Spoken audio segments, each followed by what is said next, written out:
नमस्कार। आज हम यूरिनरी ट्रैक्ट इन्फेक्शन यानी पेशाब में इन्फेक्शन के बारे में बात करेंगे।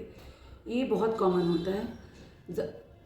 गर्मियों में तो कॉमन होता है, ये सर्दियों में भी बहुत कॉमन होता है क्योंकि सर्दियों में हम कम पानी पीते हैं। तो मेन कॉज तो इसका होता है कि हम पानी जो 8 से 10 ग्लास तक मिनिमम होता है रोज़ पीना, वो हम नहीं पीते हैं, तो उसके कारण हो सकता है। दूसरा, इसके सिम्टम्स क्या हैं? आपको पेट में दर्द, आपको बार बार पेशाब जाना और या फिर पेशाब करते टाइम जलन होना, या फिर यूरिन ड्रिबल करना, थोड़ा थोड़ा गिरना, या फिर पेशाब में स्मेल आना, फाउल स्मेलिंग यूरिन होना। ये सारे सिम्टम्स होते हैं इसके ज़्यादातर। और अगर आप पानी कम पीते हैं या फिर आप एसिडिक फूड ज़्यादा खाते हैं तो भी ये आपको हैम्पर कर सकता है। अगर महिलाएं कई बार मेरे क्लिनिक में आके ये पूछती हैं कि हम कई तरह के केमिकल यूज़ करते हैं, कई तरह के बहुत ही सोप जो बहुत ही ज़्यादा जो केमिकलाइज्ड होते हैं, सेंटेड होते हैं, वो यूज़ करते हैं, तो उसके बाद कई बार देखा गया है कि हो जाता है। तो ये बिल्कुल होता है, ये चीज़ें यूज़ नहीं करनी चाहिए, अदरवाइज़ जो गुड बैक्टीरिया होता है नीचे का वो ख़राब हो जाता है, तो इन्फेक्शन ज़्यादा होने का या बार बार होने का चांसेस रहता है यूरिन में।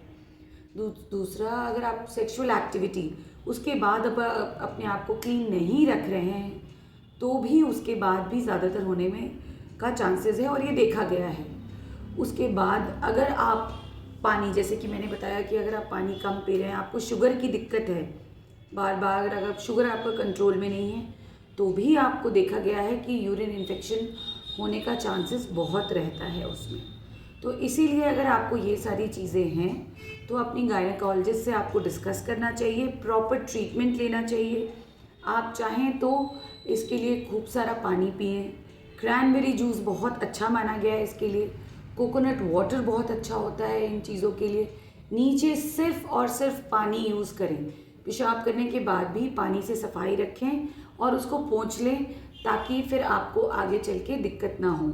और कुछ यूज़ नहीं करना चाहिए, और रेगुलर इंटरवल्स पे आपको अंडरवेयर चेंज करना चाहिए महिलाओं को, क्योंकि अगर वो ना करें तो भी मॉइस्चर जमा होना या फिर इन्फेक्शन होने का चांसेस ज़्यादा रहता है। तो कोई भी डाउट हो, या अगर आप इन सारी सिम्टम्स से जो मैंने अभी बताया अगर आप जूझ रहे हैं, तो अपने गायनेकोलॉजिस्ट से डिस्कस करें और इसका बिल्कुल प्रॉपर ट्रीटमेंट लें, नहीं तो ये आगे चल के दूसरी चीज़ों में डेवलप कर सकता है।